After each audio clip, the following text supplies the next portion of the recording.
من رئیس فرزند آدم هستم، لکن به این افتخار نمی کنم.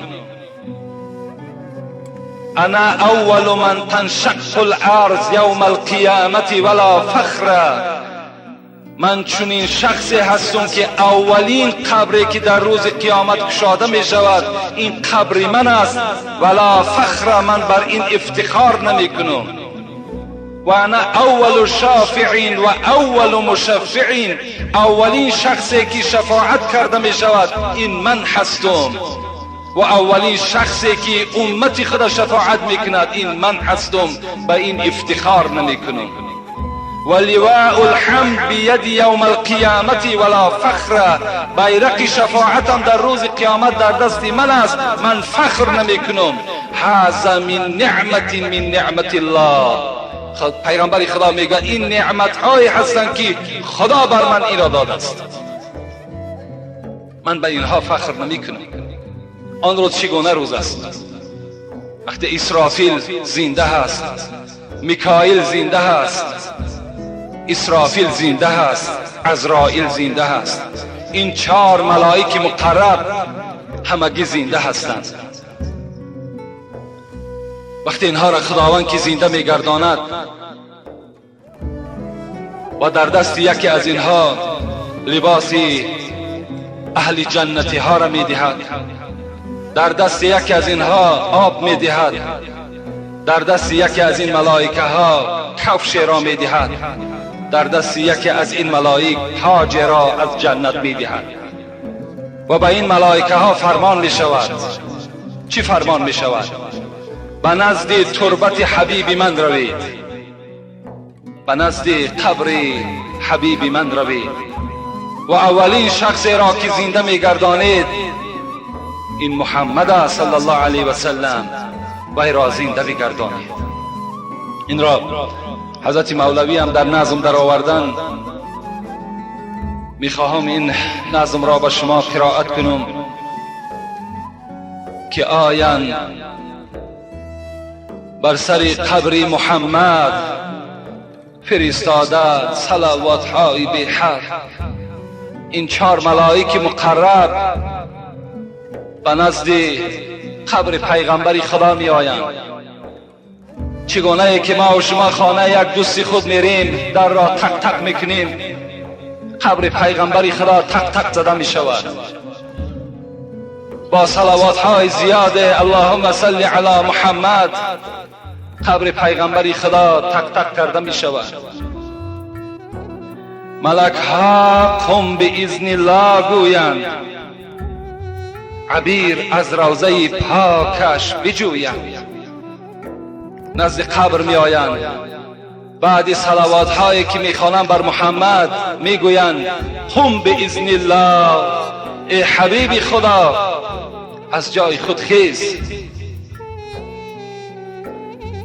شود شب تربتی سرور هماندم، برایت زود خورشید دو عالم. حضرت مولوی میگوید وقتی قم به اذن الله میگویند خیز از جای حبیب خدا، این قبر میگه بالاش گشاده میشود و این آفتابی که هر دو جهان را روشنی میکند از داخل قبر بیرون میشود. بگویند السلام ای معدنی نور، بهشت از انتظار و قصر پرحور. بگویند السلام ای خاص درگاه، شفیع عاصیان محبوب الله. بگویند السلام ای شاه معراج، بپوش این حله را بر سر بنه تاج. بگویند السلام ای فخر عالم، تو سلطانی رسولانی و خاتم. این صلوات ها را این 4 ملائک میگویند ای معدنی نور، ای شاه رسول ها، ای شاه معراج، سلام خدا، سلام ما بر تو باد. علی گیرد دو رخسارش مغیر، علی گیرد دو رخسارش مغیر، دلش از نور سبحانی منور. حضرت وقتی که از جا میخیسته است میگفته است و علیکم السلام، لکن میگویند در چهره های پیغمبر خدا شادی نیست. آن روز پیغمبر خدا چنان چهره مبارکش تغییر یافته شده است گویا که فرزند خدا گم کرده باشد. چهره ها میگد مغیر است، تغییر یافته شده است، از جای خود میخیزد. دل از نور سبحانی روشن است. اولین سخنی که پیغمبر خدا میگوید چی میگوید؟ از قبر بیدار شدن، خیستن. بگوید امتا حالت چگونه است؟ بگوید امتا حالت چگونه است؟ بری امت دلم غرقاب خون است. که اکثر امتانم عاصیانند، بگیر و دار محشر عاجزانند. چی شد ای امتی بیچاره حالت، برنج و عقبه روزی قیامت. حضرت بیدار می شدند. اولین سخنی که به سوی جبرائیل می گفته است، برادر جبرائیل حال امت چگونه هست؟ اینقدر واقعی مدهشه که بالای امت من گذشت، حال امت چگونه شد؟ امتهای من همه عاجز بودند، همه ضعیف بودند، همه عاصی بودند. حالت اینها چگونه باشد؟ حضرت چنین غمخواری بودند، چنین دلسوزی بودند. روزهای وفات هم در حق امت، روز رستاخیزند در حق امت بود. تا زنده آن حبیبی ودود، در غم عاصیان امت بود. تا وقتی که حضرت میگه زنده بود، فقط تسبیح او چی بود؟ حال امت چگونه میشده باشد؟ فرزندای من چگونه میشده باشد؟ بود تا زنده آن حبیبی ودود، در غم عاصیان امت بود. وقتی رفتن حبیب آزاده، امتی امتی گفته گفته جان داده. حضرت میگوید روزی رفتنم امتی امتی امتی، حال امت چگونه باشد؟ حال امت بعد من چگونه میشده باشد؟ گفته حضرت از دنیا سفر کردم. روزی رستاخیز شود آغاز، آن روز قیامت که حضرت میخیزد، شاعر میگوید روزی رستاخیز شود آغاز، امتی امتی گفته گفته خیزد باز.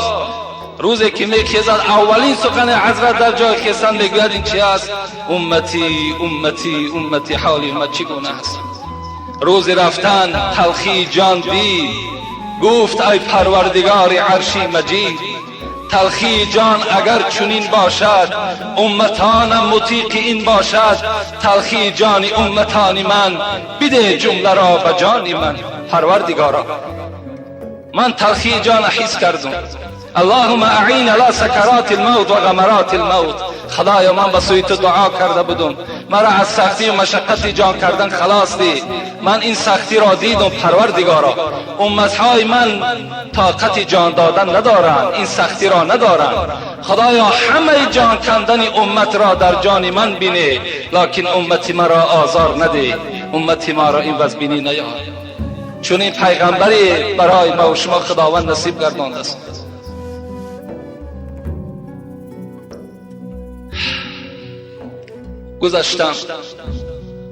گذشتم از پدر از مادری خود، از بری امت. حضرت میگوید گذشتم از پدر از مادری خود، از بری امت. بده یا رب به دستم روز محشر دفتری امت. خدایا روز محشر خیلی روز دشوار است، روی خط تمام امت من از تو طلب دارم. پروردگار روی خط اینها را در دست من بده. دلم دائم برای امتانم چون داغ می سوزد، نبینم کاش در هر دو جهان درد سری امت. پروردگارا هیچگاه نمیخوام درد سری امت را بینم، هیچگاه نمیخوام که در دیده امتم آب چشم را خواه در دنیا و خواه در قیامت از عذاب و شکنجه ببینم. پروردگارا این گونه دعاهای مبارک از رسول اکرم در حق امت میشود. وقتی این سخن را میگوید بگوید جبرائیل ای دوست وهاب، وقتی این رسول اکرم که از حال امتش میپرسیده است، به سوی جبرائیل از حالت امت که میپرسیده است، جبرائیل چی میگفته است؟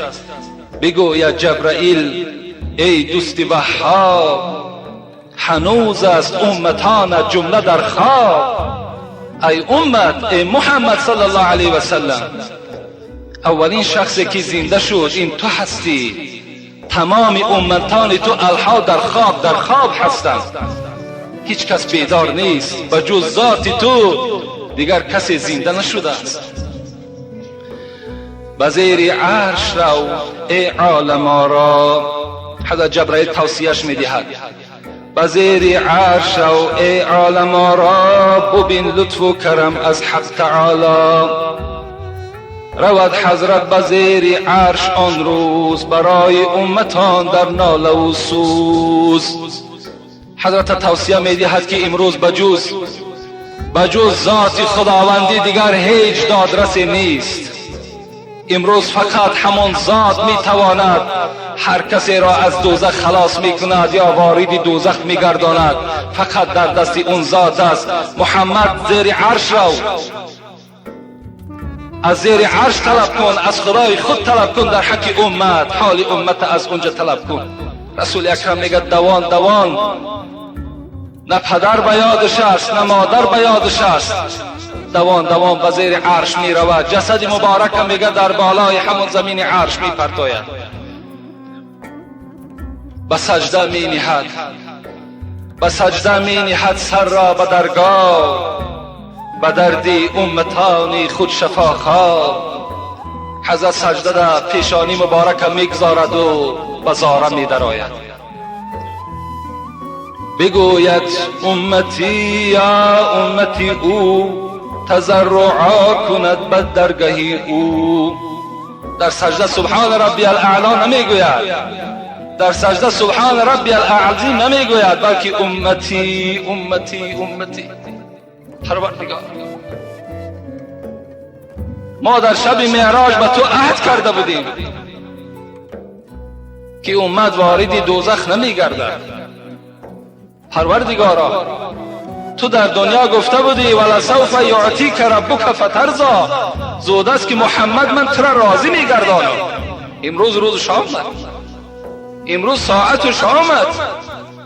خدای مهربان، من میدانم تو عهد را نمیشکنی، لکن من زاره میکنم از تو، تولا میکنم. پروردگارا، امتی مرا وارد دوزخ نگردان. من بر تو گفته بودم ای ذات پاک، اذن لا ارضا و واحدا من امتی فی النار، من از درگاه تو راضی نمیشم تا وقت یک امتم در دوزخ باشد. خدایا من از تو راضی نمیشم.